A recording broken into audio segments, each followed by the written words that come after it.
தலைப்புக்கு நுழையும் முதல் ஸ்ரீ அஷ்டலட்சுமி சமேத ஸ்ரீ வரதராஜ பெருமாள் தேவஸ்தானத்தினுடைய ஆலயத்தினுடைய மகிமையை பற்றி கூற வேண்டும். அப்பதான் இந்த வந்திருக்கின்ற அடியார்கள் மத்தியில் ஒரு நம்பிக்கை பிறக்கும். உண்மையிலே இன்று சிவராத்திரி தினம் காலை பார்த்தால் பனி கொட்டுகிறது. அதனைத் தொடர்ந்து மழை.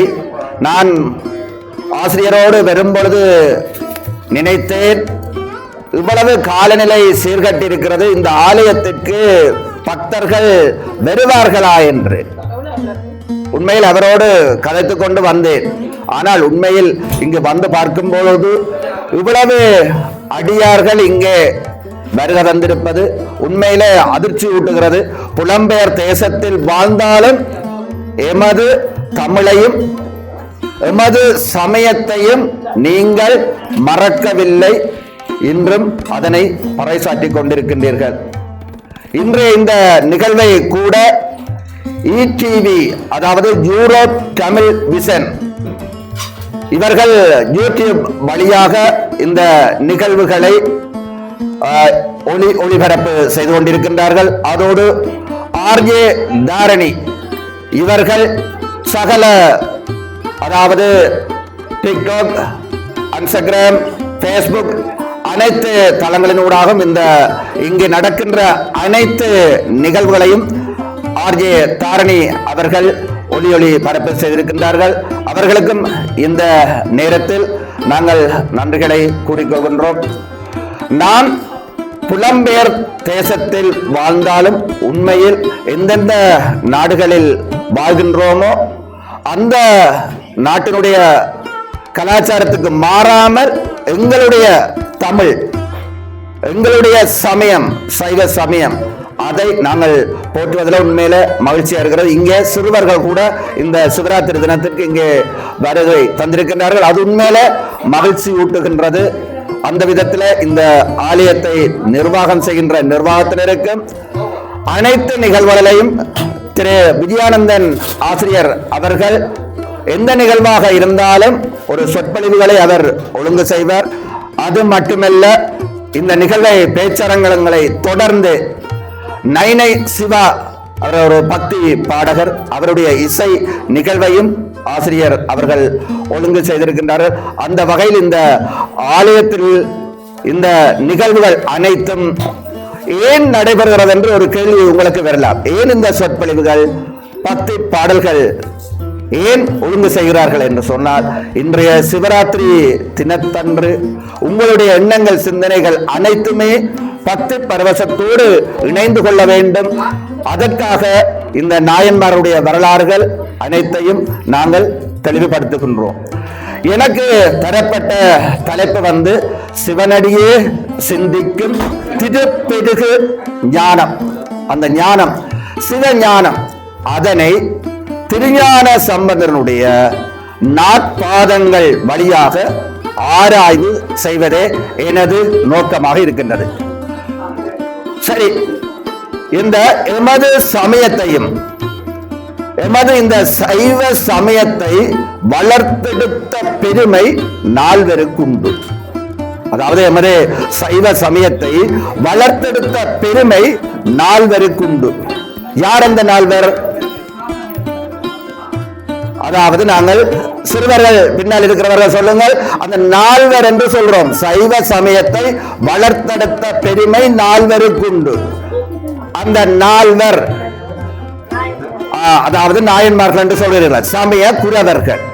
சமய குரவர்கள் என்று சொல்கிறோம். அந்த குரவர்கள் நால்வர்: சம்பந்தர், சுந்தரர், அப்பர், மாணிக்க வாசகர் என்று அந்த நால்வரை நாங்கள் சொல்கிறோம். இவர்கள்தான் இந்த சமயத்தை வளர்த்தெடுத்த பெருமைக்கு உரியவர்கள்.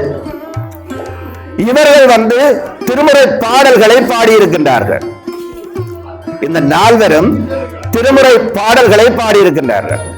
இவர்கள் பாடிய பாடல்களில பொதுவாக காணப்படுகின்ற ஒரு மையம் திருப்பெருகு சிவஞானம். இந்த 4 நாயன்மார் பாடிய பாடல்களில் பொதுவாக காணப்படுகின்ற மையம் திருப்பெருகு சிவஞானம். சரி, இந்த திருப்பெருகு சிவஞானத்தை சம்பந்தர் எவ்வாறு பெறுகிறார் என்பதை பார்ப்போம். வேதநெறி தலைத்தோங்க மிக சைவ துறை விளங்க பூத பரம்பரை பொலிய புனிதவாய் மலர்ந்து அமுத சீத பல வயல் புகழி திருஞான சம்பந்தர் பாத மலர் தனக்கொண்டு திருத்தொண்டு பரவுவார் என்று திருஞான சம்பந்தரை மிக அழகாக கூறுகின்றோம். சரி, இந்த சமய குதவர்கள் நால்வரிலையும் என்னை பொறுத்தவரையில் முக்கியத்துவம் பெறுகின்ற நாயனார் யார் என்று கேட்டால் அது திருஞான சம்பந்தர். ஏன் என்று பார்ப்போம். சரி, அதற்கு முதல் இந்த திருஞான சம்பந்தரை நாங்கள் பல பெயர்களை கொண்டு அழைக்கின்றார்கள். பாருங்கள், ஆதிசங்கரர் 8ஆம் நூற்றாண்டில் ஆதிசங்கரர் இயற்றிய சௌந்தரலகரி என்ற ஒரு நூலை அவர் சொல்லுகிறார். திராவிட சிசு. யாரை சொல்லுகிறார்கள்? திருஞான சம்பந்தரை திராவிட சிசு என்று ஒரு சிறப்பு பெயரால 8ஆம் நூற்றாண்டிலேயே அவர்கள் அங்க அழைக்கின்றார்கள். அப்ப அவ்வளவு புகழ்மிக்க ஒருவர் தான் யாரு? திருஞான சம்பந்தர். அடுத்தது பாருங்கள், பெரிய புராணத்தில் சேக்கிழார் தவ முதல்வர் என்று அழைக்கிறார். பெரிய புராணத்தில் தவ முதல்வர் என்று அழைக்கின்றார்கள்.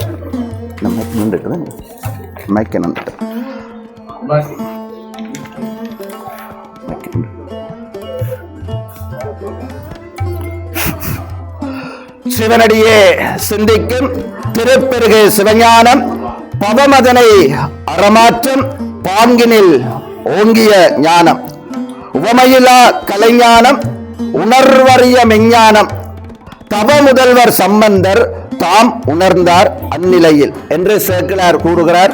அப்ப தவ முதல்வர் என்று இந்த திருஞான சம்பந்தரை சேக்கிழார் பெருமான் அவரை விசேடமாக கூறுகின்றார். இவ்வாறு திருஞான சம்பந்தரை பல பெரியார்கள் சிறப்பித்து கூறுகின்றார்கள். ஏனென்றால் அந்த அளவுக்கு சம்பந்தர் முக்கியத்துவம் பெற்றவர். சரி, நாங்கள் அடுத்ததாக பார்ப்போம். இந்த சைவ நாட்பாதங்கள் இருக்கிறது. இந்த சைவ நாட்பாதங்கள் ஊடாக திருஞான சம்பந்தர் எவ்வாறு இணைந்து கொள்கிறார் என்று பார்ப்போம். சரி, முதல் சைவ நாட்பாதங்கள் எவை அவற்றை பார்ப்போம். சரி, பிள்ளைகள் சொல்லுங்கள், சைவ நாட்பாதங்கள் எத்தனை இருக்கிறது? நாட்பாதங்கள் என்று சொல்லக்கவே வருது எத்தனை? 4. என்ன சைவ நாட்பாதங்கள் என்று சொல்லக்கவே 4 பாதம் பெறுகிறது. அவை எவை 4 பாதங்கள்? பின்னால சொல்றாரு, சொல்லுங்கள். ஒழுங்க மாறி வந்தாலும் சரி, சரியை கிரியை யோகம் ஞானம் 4 பாதங்கள் இருக்கிறது. இந்த 4 பாதங்களும் ஒவ்வொன்றும் மேலும் 4 பாதங்களாக பிரிக்கப்படுது. இந்த சைவ நாட்பாதங்கள் என்று பிரதானமாக சொல்றோம். சரிய கிரிய யோகம் ஞானம் அவை ஒவ்வொன்றுமே மேலும் 4ஆக பிரிக்கப்படுகிறது. அவை எப்படி? சரியை எடுத்தால் சரியையில் சரியை, சரியையில் கிரியை, சரியையில் யோகம், சரியையில் ஞானம். அதே போல கிரியை, கிரியையில் சரியை, கிரியையில் கிரியை, கிரியையில் யோகம், கிரியையில் ஞானம். அடுத்த யோகத்தை எடுத்தால் யோகத்தில் சரியை, யோகத்தில் கிரியை, யோகத்தில் யோகம், யோகத்தில் ஞானம். அடுத்த ஞானத்தை எடுத்தால் ஞானத்தில் சரியை, ஞானத்தில் கிரியை, ஞானத்தில் யோகம், ஞானத்தில் ஞானம். அப்ப மொத்தமா எத்தனை படிநிலை வருகிறது? 4 தர 4 16 படிநிலை வருகிறது. அந்த 16 படிநிலையையும் தாண்டினாத்தான் நாங்கள் ஞான நிலையை எய்தலாம். 16 படிநிலைகளையும் தாண்டினாத்தான் ஞான நிலையை எய்தலாம். ஆனால் இந்த திருஞான சம்பந்தர் சரி ஒரு பாருங்கள், இந்த 16 படிநிலையும் தாண்டது இவ்வளவு காலம் எடுக்கும். ஆனால் திருஞான சம்பந்தர் 3 வயதிலேயே இவ்வளவு படிநிலையையும் தாண்டி ஞானம் பெற்றுட்டார். இவ்வளவு படிநிலையையும் தாண்டி 3 வயதில் அவர் இந்த அறிந்து கொள்ளுங்கள். பின்னால் இருக்கிற சிறியவர்கள் ஒரு நீங்கள் இங்க கவனிச்சாதான் இந்த கதை உங்களுக்கு விளங்கும். ஞானப்பால் உண்ட கதை உங்களுக்கு தெரியும். திருஞான சம்பந்தரின் தந்தையார் சிவபாத விருதையர், அவருடைய தாயார் பகவதி அம்மையார். அப்ப தந்தையாரோடு திருத்தோணிபுரம் ஆலயத்தில் அவர் நீராட செல்கிறார். இந்த காலத்துல நீராட செல்கிறார் என்றால் எங்க போவார்கள்? ஸ்விம்மிங் பூலுக்கு தான் போவார்கள். நீராட செல்றனே பிள்ளைகள் சொல்வார்கள் எங்க ஸ்விம்மிங் பூலுக்கு போவார்கள் என்று.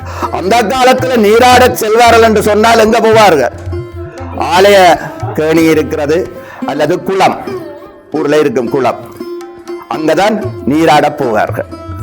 அப்ப சிவபாத விருதையரோடு திருஞான சம்பந்தர் அந்த 3 வயது குழந்தை என்ன செய்கிறது? நீராட தந்தையாரோடு செல்கிறார். அங்க போய் குழந்தையை கரையில் இருத்திவிட்டு இவர் என்ன செய்கிறார்? தந்தையார் நீராட போறார். நீராட போன பொழுது அவர் நீராடுவது எப்படி? தண்ணிக்குள் மூழ்கி எழுந்துதான் நீராடுவார். அப்ப அவர் தண்ணிக்குள்ள மூழ்கிய பொழுது இந்த குழந்தை பார்த்து அப்பாவை காணிட்டு, குழந்தை பிள்ளை 3 வயசு பிள்ளை, தந்தையை காணாது குழந்தை என்ன செய்யுது? அழுகுது. அப்பான்னு சொல்லி இந்த பிள்ளை அழுகுது. நீண்ட நேரமா காணவில்லை என்று இந்த பிள்ளை அழுகுது. அந்த நேரத்தில் இந்த சிவன உமைய தேவியாரும் உமா தேவியாரும் அங்கே இந்த குழந்தையின் அழுகுரல் கேட்டு அங்கே காட்சி கொடுக்கிறார்கள். உமையம்மையார் அங்கே வருகிறார். பொற்கிண்ணத்தில் தனது ஞான முளைப்பாலை எடுத்து அந்த குழந்தைக்கு பருக கொடுக்கிறார். உமாதேவியார் ஞானப்பாலை கொடுக்கிறார். அந்த குழந்தை என்ன செய்யுது? அழுத குழந்தை அந்த கிண்ணத்துல பாலை குடிக்கிறது. உங்களுக்கு தெரியும், கிண்ணத்துல ஒரு பிள்ளை பால் குடித்தால் கடவாயால எல்லாம் வலியும். பால் வடியுது. அழுகை நின்றுட்டு, அந்த பிள்ளைக்கு அழுகை நின்றுட்டது. சிவன் அந்த உமாதேவியார் மறைந்துட்டார். குளத்தில் மூழ்கிய தந்தையார் எழுந்து கரைக்கு வார வந்து பார்த்தபோது பிள்ளையின் கடவாயில் பால் வடிந்திருக்கிறது. கேட்கிற, யார் உனக்கு தந்தது? அந்த பிள்ளை வானத்தை காட்டுது. பிள்ளை வானத்தை காட்டுது. சொல்லு, யார் தந்தது? பிள்ளைக்கு பதில் சொல்ல தெரியவில்லை. தடி எடுத்து ஓங்க வார, சிறிய தடியொன்று எடுத்து ஓங்க வார. அந்த நேரத்தில் பிள்ளை தன்னை அறியாமல் ஒரு பாடல் பாடுகிறார். என்ன பாடல்? தோடு உடைய செவியன் விடை ஏறியோர் தூவன் மதிசூடி காடு உடைய சுடலை பொடி பூசியன் உள்ளங் கவர் கல்வன் ஏடுடைய மலரால் உன்னை நாள் பணிந்து ஏத்த அருள் செய்த பீடுடைய பிரமா புறமேவிய பெம்மா நிவன் என்றே என்று பிள்ளை பாடும். அப்ப அவ்வளவும் இந்த படத்திலே இருக்கிறாரு பாருங்க. அந்த பாடின பாடலுக்குரிய அனைத்து அம்சங்களும் இங்கே படுது. அதாவது சிவனையும் உமாதேவியாரை நினைத்து அந்த பிள்ளை பாடுது. தகப்பனுக்கு அதிசயம். அத 3 வயசு பிள்ளை பாருங்கள். அந்த காலத்திலேயே 3 வயசு பிள்ளை சொல்லிக் கொடுக்காத தேவாரத்தை பாடுது. இன்று 30 வயதாகியும் எங்களுடைய பிள்ளைகள் ஒரு தேவாரம் பாடுவார்களா? இல்லை. என்ன சிந்தித்து பாருங்க. 30 வயதிலும் தேவாரம் பாட வைப்பது என்பது உண்மையில ஒரு கடினமான விடயம். அதனால்தான் சொல்றேன், இந்த நாயன்மார்கள் 4வரிலையும் உண்மையில ஒரு வித்தியாசமானவர், சிறப்பு மிக்கவர் என்று சொன்னால் அது திருஞான சம்பந்தர் தான். அப்ப 3 வயதிலேயே அவர் ஞானம் பெற்ற ஒரு பெருமைக்குரியவர் என்று சொன்னால் அது திருஞான சம்பந்தர். இந்த 4 பாதங்களினூடாக 4 மார்க்கங்கள் கிடைக்கின்றது. தாச மார்க்கம், சத்புத்திர மார்க்கம், சக மார்க்கம், சன்மார்க்கம் என்று 4 மார்க்கங்களும் இந்த 4 பாதங்களினூடாக கிடைக்கின்றது. அந்த 4 மார்க்கங்களையும் அவர் பெற்றுவிட்டார். அப்ப உண்மையிலேயே இந்த சமய குரவர்கள் 4வரையும் திருஞான சம்பந்தர் உண்மையில் எல்லா நாயன்மாரையும் விட அவர் விதிவிலக்கானவர். சிறு வயதிலேயே அவர் ஞானம் பெற்றவர். இவ்வாறு அவருடைய அற்புதங்கள் கூட ஏராளம் இருக்கின்றது. எனக்கு தரப்பட்ட நேரம் போதாது. இங்கு வேறும் பல பேச்சாளர்கள் இருக்கிறார்கள். நைனை சிவா அவர்கள் வழங்குகின்ற இசை நிகழ்வும் இங்கே இருக்கிறது. அவர்களுக்கும் இடம் கொடுத்து என்னை இந்த நேரத்தில் இந்த எம்பெருமான் சன்னிதானத்திற்கு அழைத்து வந்த ஆசிரியர் திரு விஜயானந்தன் அவர்களிடம் இந்த நேரத்தில் நன்றி கூறி இந்த நிகழ்விற்கு அழைத்தமைக்கு மீண்டும் அனைவருக்கு நன்றி கூறி விடைபெறுகிறேன். நன்றி.